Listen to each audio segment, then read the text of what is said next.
Kuna wembamba na tunawazidi uzuri. Kuna wembamba na tunawazidi uzuri.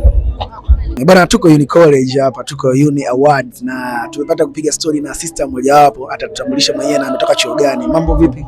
Poa. Mzima? Mzima. Kabisa. Kabisa. Unaitwa nani? Malaika. Malaika. Unapendeza. Asante. Kutoka chuo gani? TIA. TIA. Kabla tujaenda mbali, samahani, nataka nikuulize swali moja. Maana umependeza. Hivi unadhani unahisi uzuri ni wembamba? Hapana, sio kweli. Yaani ni hata ukiwa na mwili gani ukishajiamini. Si unamwona nani? Unavyojua kali, anavyojiamini. Utamwambia nini? Na anajipenda, anajikubali. Kwa uzuri sio wembamba. Hapana, hapana. Wale wembamba wanajiita wao ni wazuri kuliko wanene wa kai. Kuna wembamba na tunawazidi uzuri. Kuna wembamba na tunawazidi uzuri. Kwa hiyo uzuri sio wembamba, tumekubali hilo. Yeah. Sawa sawa. Wewe ni nominee? Yeah, mimi ni nominee. Kwenye kategori ipi?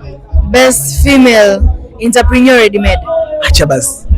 Aise, biashara gani hasa unawadili nayo sana? Ubuyu wa chai na korosho. Aise, Mungu amekubariki sana. Asante sana.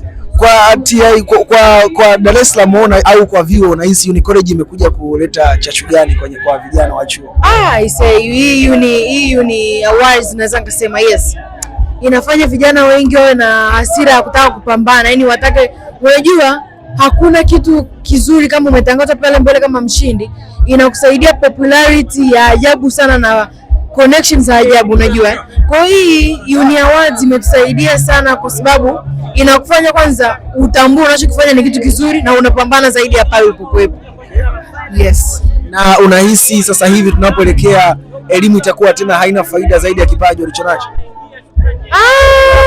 Elimu ni muhimu. Yaani naweza ngasema bado elimu ni muhimu na kipato ambacho unacho, yani in short ni muhimu. Yaani kila kitu ni muhimu, lakini kuwa na elimu ni muhimu zaidi kwa sababu itakusaidia, na kuwa na kipato pia unatakiwa uwe nacho kwa kweli. Lakini unaweza kupiga 50-50, unajua majenzi sasa hivi. Kama mimi, biashara masomo. Sawa. Toa pongezi kwa yule nominee mwenzio ambaye unahisi atashinda, na jipongeze wewe mwenyewe kama ukipata zawadi. Nominees wenzangu sijawakariri wote majina sababu tuko 4, lakini I believe they are the best. Yaani wale ni bora kuliko mimi. Kwa nini sasa unahisi wale ni bora kushinda?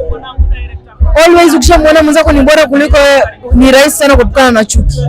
Okay. Yes. Kwa muone mwenzako ni bora, mwenzako anaweza kuliko wewe, kwa sababu itakusaidia sana. Sababu kwa mfano mimi katokea hapo, nimeshinda, I thank God, lakini nimeshindwa, itanisaidia mimi kumuona mwenzangu ni bora sababu nishajike mentality.